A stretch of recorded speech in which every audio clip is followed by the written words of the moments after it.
Warning: the episode you're about to hear involves descriptions of sexual assault. Listener discretion is advised.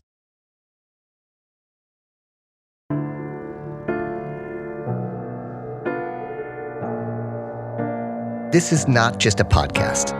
It is a journey. A dark, step-by-step journey into a very unusual missing persons investigation. One involving everyone from #1 recording artists to eventually the FBI. I'm taking you through it in real time for a specific reason. And that reason is so you can have all the information we do. And I'm presenting every piece of this puzzle, even the ones that don't fit, so you can join our team and help find out what happened to Elaine Park. Listen carefully to every detail in case you notice something we missed. Because there are clues here everywhere. I just couldn't see them at the time.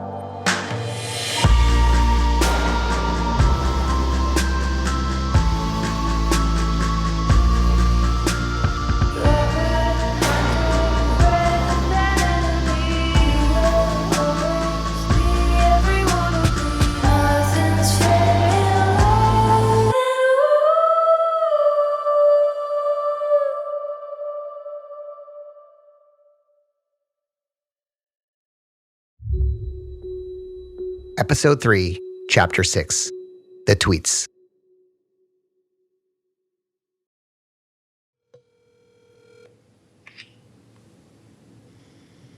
Hey, Kenny?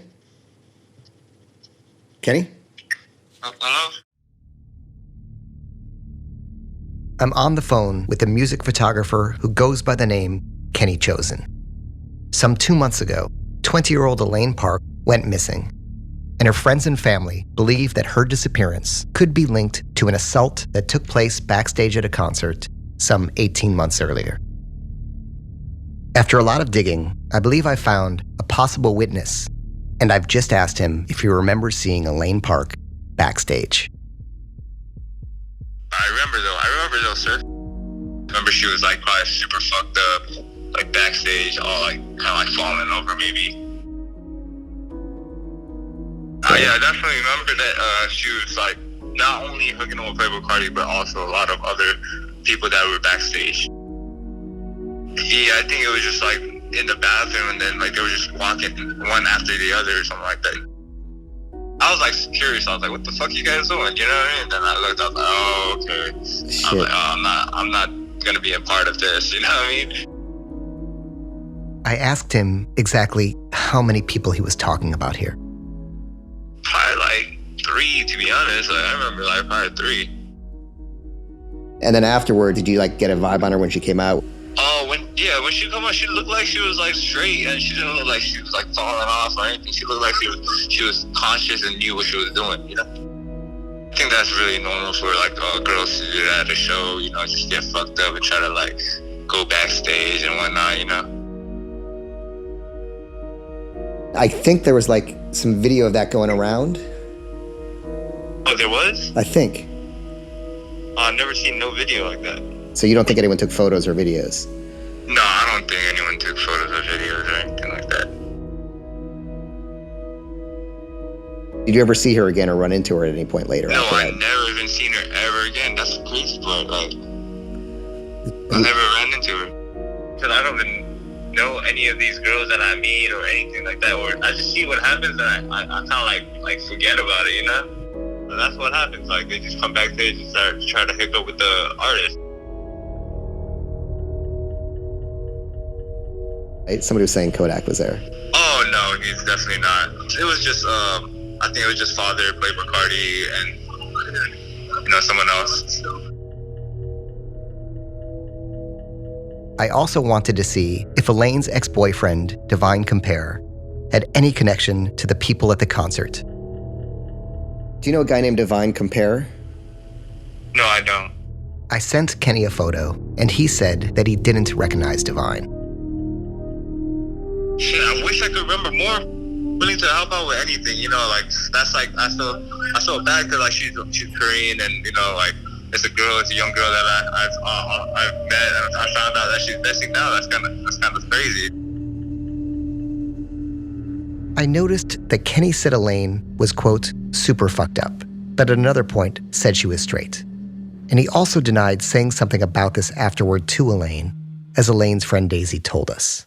So he may be minimizing what happened, at the very least. But even if he is, it's still clear that what took place was not okay.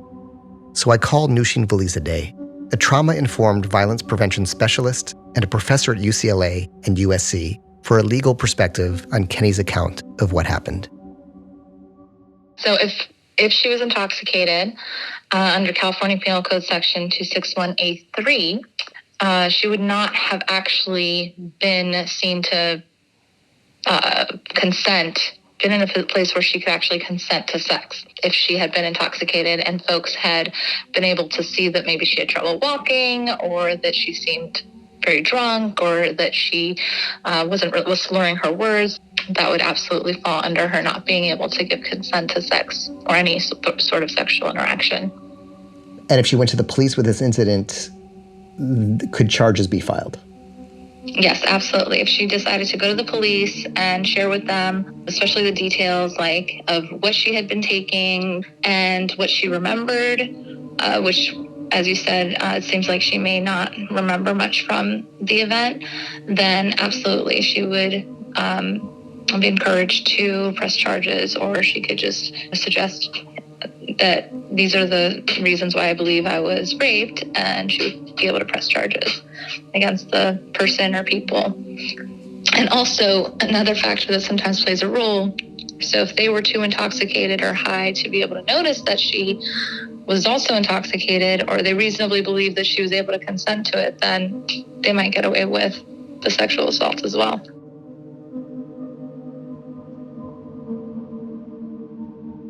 It's heartbreaking to think about what Elaine must have gone through and how much it had been weighing on her.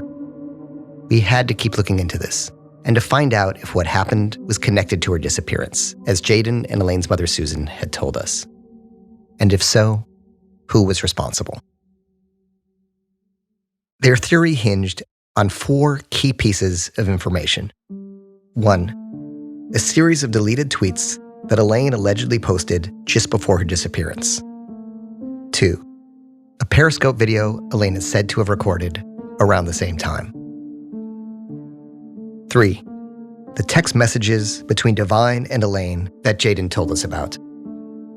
And 4, an account that 2 of Elaine's friends, Kristen and Danielle, supposedly gave missing persons advocate Rhonda Hampton at the search for Elaine. Mike Einziger and I begin by calling Kristen, who Jaden tells us screenshotted the tweets before Elaine deleted them.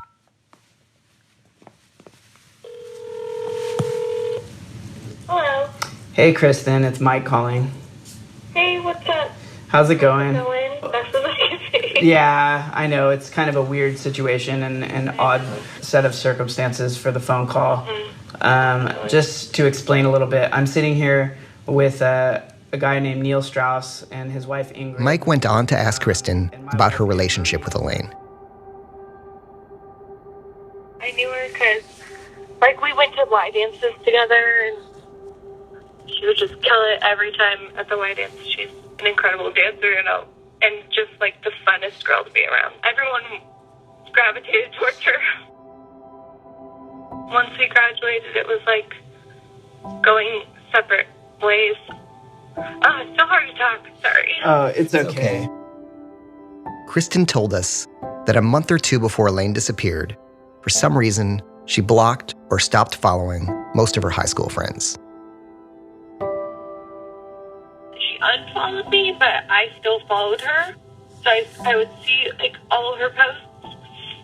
And I don't know, they just kind of got, a little wacky. Just, not how she used to be in high school. I don't know. And then she started tweeting one night about how she was, sorry. It's okay. About what happened at that concert? I don't know if it happened at a concert. I don't know the details, but I remember I texted her that night when I saw her tweets. Sorry. Kristen went on to confirm that within a day of posting the tweets, Elaine deleted them. I screenshotted the tweets because I couldn't find them. And then I just messaged her that night. I was like, "You're so brave for posting that." She's like, "I miss you so much. I hope all your blessings." She was just trying to get it out, you know? Like, she was tired of, like, holding it in. That's what the tweets seemed like to me. Like, she just wanted everyone to know that I wasn't going to bother her. I'm glad I texted her that night. That's for sure. Sorry. Don't worry. Take your I just time. want her every time. Kristen promised to send us the screenshots she'd taken of Elaine's tweets. Next, we needed to ask her about the conversation that she'd had with Rhonda Hampton at the search. So Mike reads her an email that Rhonda sent to Jaden as well as to Detective Krivak, the officer in charge of Elaine's case at the Glendale Police Department. Rhonda is claiming that you and Danielle told her this story. So I want to tell you exactly what was written. She says, "Hello, gentlemen. Below is a summary of a conversation that I had with two of Elaine Park's friends. While we were hiking, they informed me that approximately 1 week before Elaine's disappearance, she posted on her social media a video and a written statement that she had been sexually assaulted by one of Divine Compier's friends. They indicated to me that her intention was to approach Divine about the rape and to inform him that she wanted to press charges against his friend. They stated that the post has subsequently been removed, but they believe that one of their friends might have a screenshot of her statement. At some point, I asked them if the friend who sexually assaulted Elaine could have been Kodak Black. They laughed and stated there's no way he would do that. When I informed them that he's recently been arrested and released for rape, they appeared shocked, stating that they were not aware of this. I believe they may have more information. However, we were not able to finish the conversation. I'm unaware of their names, but Susan would know. Thank you for your time." And now Susan is telling me that the two people are you and Danielle. Right now, I'm actually texting with Susan because Susan is like in real time confirming. I had no conversation with her about Elaine being raped because Susan told me not to have a conversation with her about it, so I didn't. Nothing about Kodak Black or Divine's friends or somebody or Elaine trying to talk to them about it. Like, never. That story is like complete bullshit. Like, none of that makes sense to me at all. Because I was pulled aside with, like, just me and Susan talked about it. Like, not even anybody else.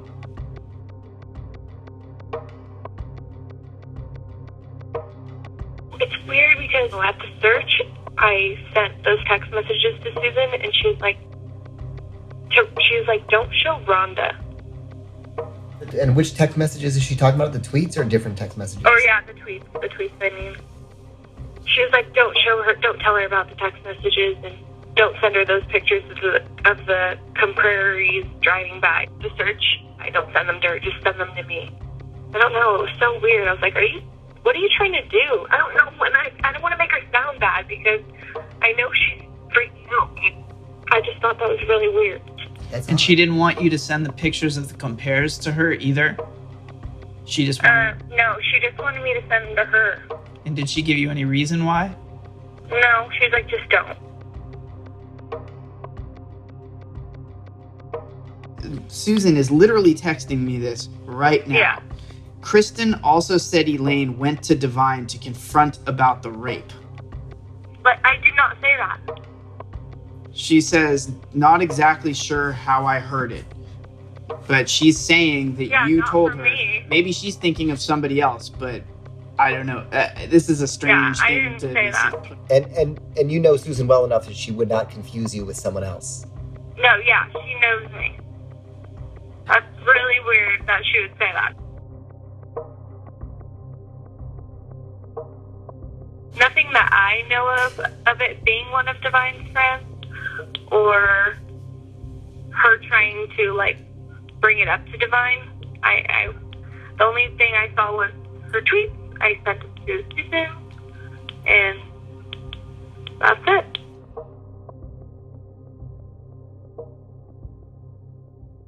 Kristen, do you know if Danielle could have had a conversation with Rhonda, like, while you weren't there?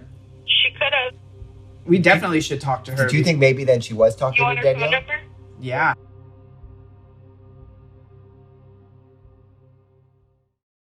Before hanging up, Kristen added one other odd story from the search about when the parents of Elaine's ex-boyfriend drove by. We were at like the command post area, handing out flyers to people driving by, and then Danielle just gave them flyers. They drove off, and then later that day, I drove up near their house, and I found the flyers that Danielle gave them on the ground in the middle of the street, maybe like 100 feet from their gate. What? And I was like, what the fuck is going on? Like, this is fucked up. They don't give a fuck. Like, they don't give a fuck. And was it just the parents in the car, or was Divine in the car too? No, he wasn't in the car. It was the parents, and it looked like grandparents. He was driving around that day, too, because other people saw him, but I didn't see him. People saw him driving around, but not by, like, the command post. I think they just saw him, like, in different areas that they were searching.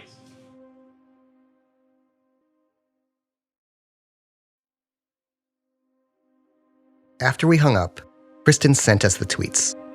They were written on December 28th, 2016, exactly a month before Elaine went missing. Before I comment on them, I want you to listen to them first. Here's an actress reading the tweets. Nobody assesses things that are never brought to focus. Ladies, be sexually liberal, embrace and love. Just put a price on it. Value yourself. As for the rape, the people involved know damn well who they are, but I don't fight fire with fire. I've forgiven because now I can move on. I was so ashamed to be sexual in any way or express myself, but damn, I'm cute as hell, and it's time I treated myself like the queen I am. It was ultimately my decisions that resulted in my mistakes. I blame no one. The important part is I can finally take care of myself right. The recent deaths have realized made me come face to face with myself, and I had to accept if I won't stand up for myself and women, nobody else will. I'm not making it a legal matter because the more important weight of the situation is that I stay true to myself and find myself justice.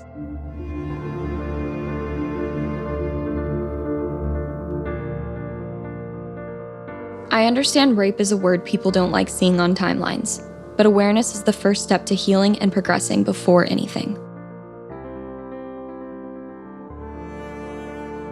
I used alcohol as a way to numb myself and began lowering myself to how I was that night, but I realized my mistakes don't determine character.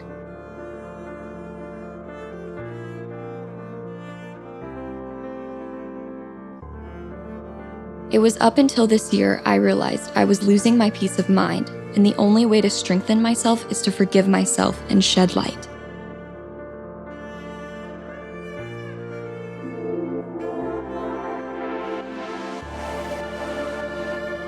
I was raped and nobody gave me closure about it, and I didn't remember it, so I didn't remember the pain. I just dropped it and never spoke.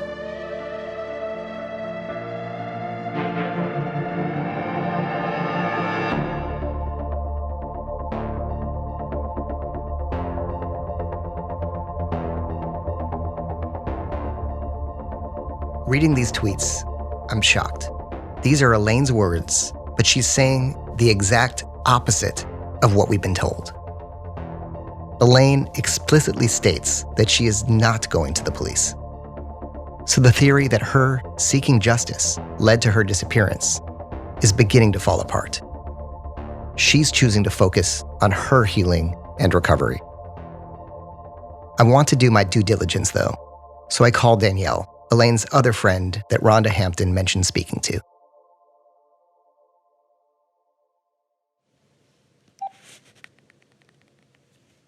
Hello? Oh, hey, Danielle, it's Neil Strauss.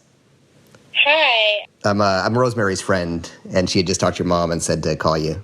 Your name comes up a few times, so I wanted to check the stuff with you. Oh, of course, yeah. You can ask me anything. I'll try to answer, the best I can. I know you were having a discussion with Rhonda Hampton, and she had said like you had told her some stuff like about Elaine or what you guys thought happened. Me and Elaine, we were friends for so many years, right. But actually up into like the last 2 years, we weren't close anymore. I know you're going to ask me because I've heard about it too, about being raped or whatever, whatever, I don't know. Someone said, I have no idea about that. Someone said that I went and told Rhonda. That's not true because I had no idea about it. Like Kristen, Danielle denies telling Rhonda Hampton that Elaine was going to the police to press charges. But there still remains one major piece of supposed evidence that the theory hangs on: a Periscope video that Elaine posted shortly before her disappearance. Right before Elaine disappeared, not many people saw this video, but there was it was like a Periscope, and you can't save the Periscope, so it's like going live, but the videos don't get saved unless you want to save them. But she recorded a really intense rap that she had made up by herself, and I actually stumbled upon it. Like, she was live doing it, and she was so tense. And it was like probably a week before she disappeared, which is weird. And I just got bad vibes when I heard it. Not many people saw it because it showed the people online, and there was only 3 people watching. So, and I was one of them, but it just seemed really intense. I don't know if someone could find the video.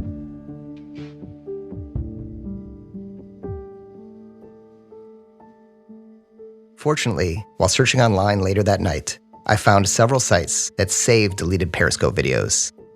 And with some digging, I was able to locate Elaine's videos from that time. The only one that touches on the details of her life before she went missing is this excerpt regarding her relationship with Divine. Poems were always one of my favorite subjects, and I love that smile, natural charm I couldn't resist. Versatility, but kept it 100, always had sauce in his wrist. I'm not a player, I just crush a lot, and he was on my list. Passion's the sexiest thing about a man, determined but with a twist. Ambitions as a writer, mentality, but sincerely can't be missed. Someone who's fearless but still jiggy with his shit, you get the gist. I'm not trying to be too specific, guess it's a hit or miss. I'm doing me now though, I tried to lay low and catch a vibe, but he's too caught up in the dollar signs, he couldn't read none of the signs. I told him I spoke to God, he said, here's the number to my therapist. So I put my cute ass in my jeans and packed and leveled up, shit, I'm not even pissed. I send Danielle the video just to confirm that it was the actual Periscope video she was telling me about, and she confirmed that it was. I suppose to a close friend, Elaine might have appeared tense, but there's not even the most remote indication that she planned to go to the police, that she planned to confront Divine, or that Divine knew these people in any way whatsoever. In fact, Elaine is very clear that her issue with Divine is that he doesn't seem to care about her enough, and that's it. Just to confirm that what Elaine was saying in private was the same as what she was saying in public, I asked Jaden to send me the text he mentioned at our first meeting, where apparently Divine was trying to talk Elaine into not going to the police. The first thing I noticed when reading Elaine's texts is that it's clear that she and Divine were in a relationship, despite what his father had told Mike. The second thing is that it is true Divine was telling Elaine not to do anything crazy and to call him, but it wasn't because she was going to the police. It was because she sent him this text. I love you enough to let you go and see you do good for yourself. I need this year to really invest in myself right now, so I'm gonna grind and spend time alone until I can get myself real right. We can both improve and do better, you know? I appreciate everything you've done for me. You really taught me a lot about myself and showed me my value when nobody did. And I'm never gonna forget that. I wish you knew how I see you through my eyes. My heart has a real special place for you. I read Divine's responses to this message, and while he tells Elaine that he can't lose her because she's all he's got right now, he doesn't say anything nasty or vindictive to Elaine. In fact, he texts her, "I just want you to know that I'm here for you, no matter what." I'm still going to do everything I can to find a way to talk to Divine, but in the meantime, I just want to make sure there's nothing we're missing here before closing our investigation into this theory. One that Jaden told us the Lost Hills Sheriff's Department was ready to act on if the case was in their jurisdiction. So I call Rhonda Hampton one last time. You know, the narrative that was in your email that this stuff had happened to Elaine and she was going to kind of confront Div. I'm just trying to figure out the origin of that narrative. They told me that she was going to confront him. That's how they learned why she was going to this house. That's what they told them. So you feel like 100%, you remember them saying that directly, it wasn't either planted from another source or someone else there or something else like that? Because I asked them, why did she go to Div's house in the first place? And without a beat, they said it was because she was going to confront him about how he needed to basically support her because she wants to file charges of rape. And I said, well, how do you guys know that? And they said it was either Periscope or Facebook, but they couldn't remember which one. I found the actual video because I found a site that saves some of those videos, even though they go away. I sent it to Danielle. I said, is this the video? She said yes, and the video definitely doesn't refer to any of that stuff. I don't know. All I know is this, is at the time, it appeared to me that they were being forthcoming. They were just talking and informing me. It was very casual. It wasn't, I don't even think they understood what they were telling me. What happened is when they said about the rape, then I stopped, and then I started, getting more serious. And then that's when I said, well, how do you guys know that that's why she was going? Now, by the way, they did say they weren't sure if it was Periscope or Facebook, because they did say that she did that a lot. They both told me that they saw it, but they weren't the only ones who saw that. And I can't remember who they said the other one was. I followed up on the last two things Rhonda mentioned. I checked Elaine's Facebook, and it turns out that Elaine very rarely used that account, and there were no recent videos there. Mike and I also spoke with the one other close friend of Elaine's who was at the search, the last person to see her before she went to Divine's house, Sadie. She never said she was going to confront Div. I had no idea she was even going to see Div. Right. He knew about the rape before she said anything to me about it. Div already knew about it before she went that night. So he knew way before. He knew before I knew. How do you know he did? Because she told me that she told Div, and that Div said that Daisy seemed like a bad friend because she left her, and that's why Elaine wasn't talking to Daisy that whole month. And that's what she told me, and then I told her, well, maybe you should talk to Daisy about it because I don't know if Daisy even knows that happened. Right. I asked Sadie if she knew why Elaine was going to Divine's house on that particular night.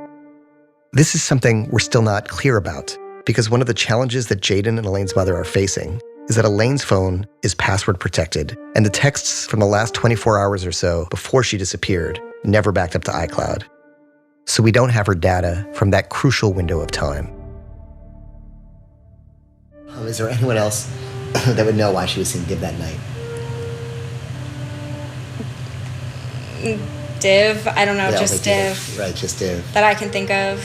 I was the last person to see her, and she didn't say anything to me about it. Right. So, I don't know. I think the only other person who would know is Div.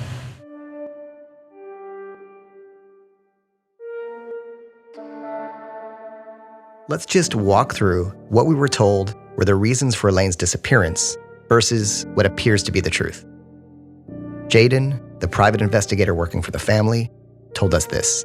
Deleted tweets that we got from friends that had screenshotted it at the time talk about seeking justice. She knew that the people that had raped her were friends of Divine, and she was going to confront it. But it turns out that Elaine's tweets were focused on her own healing. The perpetrators had no apparent connection to Divine, and she'd already discussed the assault with him, and he'd been supportive. We were also told this.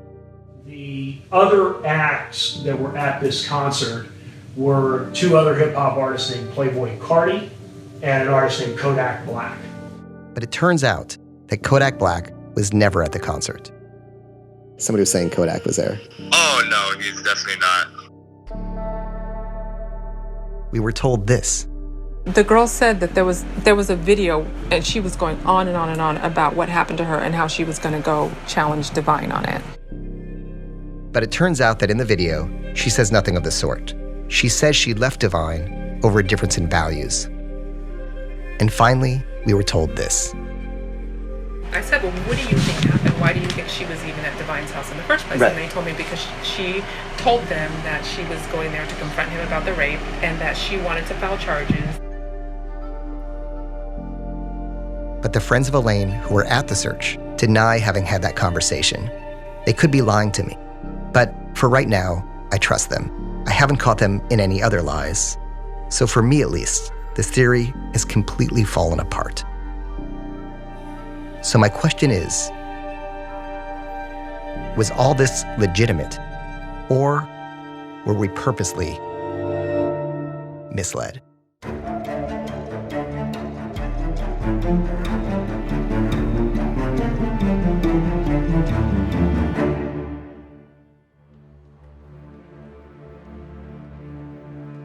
Thank you for listening to this episode.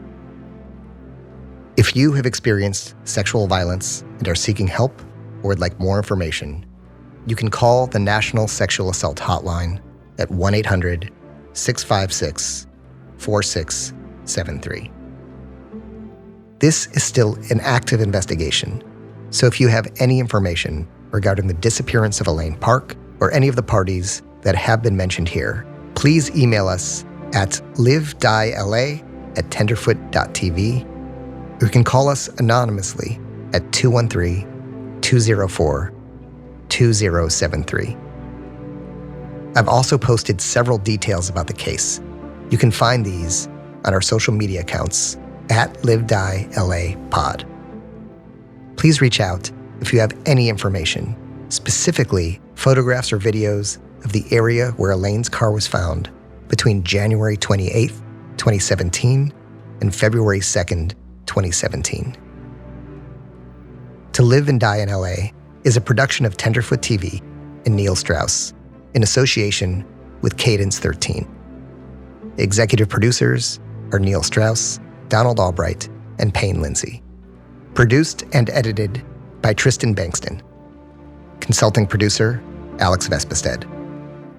Mixed and mastered by Cooper Skinner and Devin Johnson.